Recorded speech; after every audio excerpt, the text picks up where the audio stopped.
by the leader of the opposition in a press interview, wherein he says that it should be called the Grand Opposition Alliance, called Goa.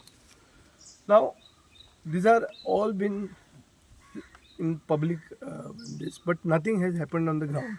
On the ground, I don't know. At least I have not been involved in discussions in seats because the Congress is awaiting some decision from their high command or whatever.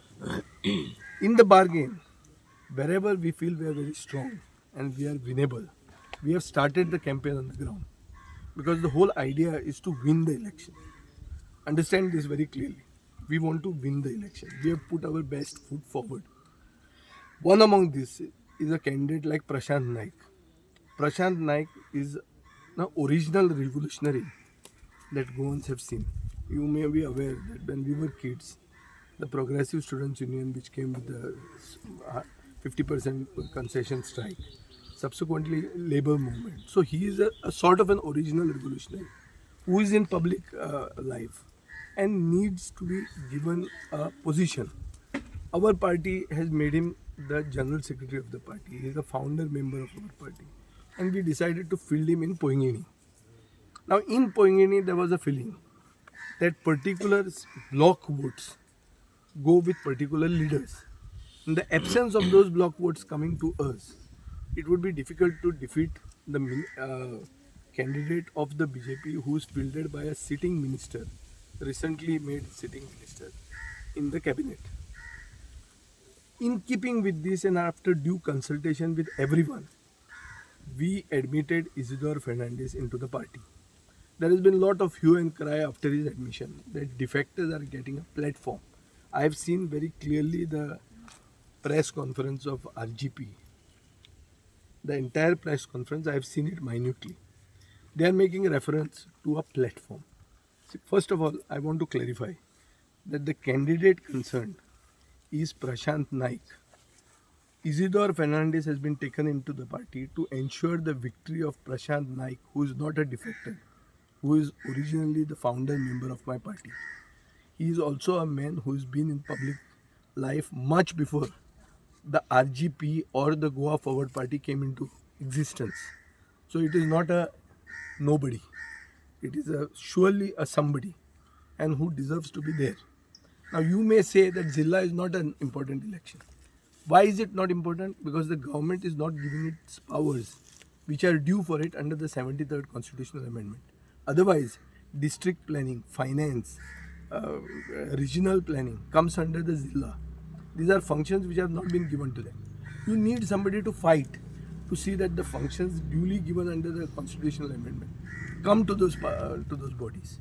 And for which we need people of experience, people who can fight legally. And which is why we have put the candidate. Now, the first thing I would like to say is that the RG has the right to have an opinion. I respect that opinion. We are also against defection because defections harm regional parties. Normally they harm regional parties and the national parties benefit. Which national parties benefit? Those who are in the ruling. But why are we coming together? We are coming together to defeat the BJP. To defeat the BJP, you cannot only come with theoretical knowledge. Practically, you have to defeat them. I have defeated the BJP 3 times. And I have not defeated them by any match fixing. The candidate against me has now become the president of the BJP state unit. So there is no friendship between me and BJP. We are fighting it out on the ground and we are defeating them squarely, properly. Not by Qatar Pass Zainamide. So let us be clear on this. We respect their opinion. We are also against defection. But as and when the alliance is formed and discussions come, we will clarify on all other issues. I've just read a letter from Miki Pacheco who says that we should merge. He also has a right to his view, to his opinion. So all these things, if they come when the alliance is formed, in those discussions, we will clarify our position. One thing we should understand, there should be civility in discourse. We cannot be doing tutu meh on the press. Press conferences were never held when we were holding discussions with the RGP secretly. Did we have press conferences? No. you saw directly our hands being raised for the Shri Krishna Vijayotsav on the Diwali Eve. So everywhere going to the press, making a big hue and cry over it, only gives BJP some consolation that the opposition is disunited and that they have a chance because of this disunity. I challenge the BJP that have an election 1:1 in all the 50 seats. And if we don't get more than 25 seats, I will leave politics. They ensure that it is never 1:1. It is in their interest to divide the opposition.